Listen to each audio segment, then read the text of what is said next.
Well, good afternoon. Hope everybody is doing well today. I am doing well today. I promised that I would do another video and tell you what happened after I got my scan done. And my scan came back that there's been no changes at all. That was from the first scan that I had done January the 1st, and that's when they discovered the mass on my pancreas, to May the 8th, and there has been no growth.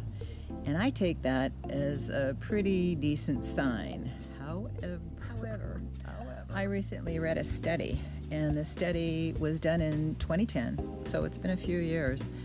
But the study showed that pancreatic tumors do not grow as fast as what they were thought to grow.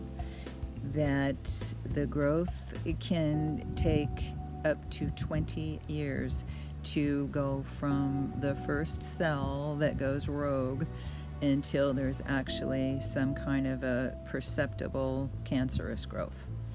And so 20 years is a long time. That's a long time. So staging, mine was stage 1.5 when they found it. It hasn't grown anymore.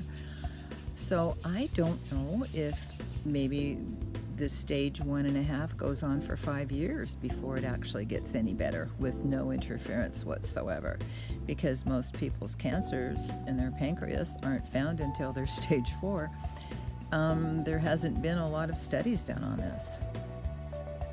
So if you've known me for a number of years, you know that I have been a proponent of the cannabis plant for many, many years. And choosing to go that route with the Rick Simpson oil rather than anything other more traditional actually was not a difficult decision. I've known about the healing properties of marijuana for years and years. I remember when I first started really reading about it and studying it and all the things that it could be used for, and that were stopped because William Randolph Hearst owned so much forested land in California that hemp was starting to cut into his profits, and he didn't want hemp to go any further. And he was the one that did this huge campaign across America to criminalize a plant, weed, and it actually worked. And ever since then, it's become demonized. And instead of being studied for the properties that it does have, everything from fuel to building material. Henry Ford had built a car from hemp. We're talking hemp, not just marijuana, we're talking hemp. So in actuality, virtually anything that you can make with plastic, you can make with hemp. Plus, hemp actually regenerates the soil. You know, like things like cotton and corn deplete soil. Well, a few crops of hemp and your soil is enriched again. I remember when I was in Minnesota back in the late 90s, I was going to school for graphic design. So I was always in art supply stores, and one day I happened across this little stamp, ink stamp, and in the shape of a marijuana leaf. And so I bought it. And every time I'd pay a bill or send a letter, I would use that stamp and put on the back, use hemp, save the trees. And what's really kind of funny is that Minnesota was one of the first states to legalize hemp use, so perhaps it worked. My little one-person campaign. I do a lot of one-person campaigns, by the way. And I think hemp and cannabis is actually another one of those things. About the healing powers of actual marijuana itself firsthand, absolutely firsthand.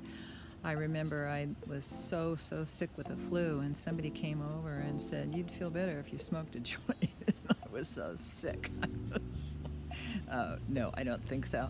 But actually, they made me do it, and I took one hit and instantly felt better and just went, oh my God, everybody needs to know about this. And that's actually one way you can tell if you've got the flu or if you've got a cold. Because a cold, if you have a cold and you smoke, you take a couple of hits, It doesn't really make you feel that much better, but if you've got something like the flu, you've got body aches, you've got fever, you've got chills, you feel terrible, you feel a ton better instantly, and I am not kidding. So it was really not a far stretch for me to accept the fact that there is healing properties in the cannabis plant. So, getting back to that C scan, it showed that all my other organs look absolutely unchanged and normal. So nothing is spread. It hasn't spread to anything else. And outside of that one little spot, 1.5 centimeter spot, that's all I have. So we talked to the palliative doctor on Tuesday, and I'll see what she has to say about that. But so far, okay, I've downed 26 grams so far of RSO. So I am 26 into 60, and it's going pretty quick now. I can do almost a gram a day. So that is what is happening right now. That is my progress right now, and I'm going to say adios and goodbye.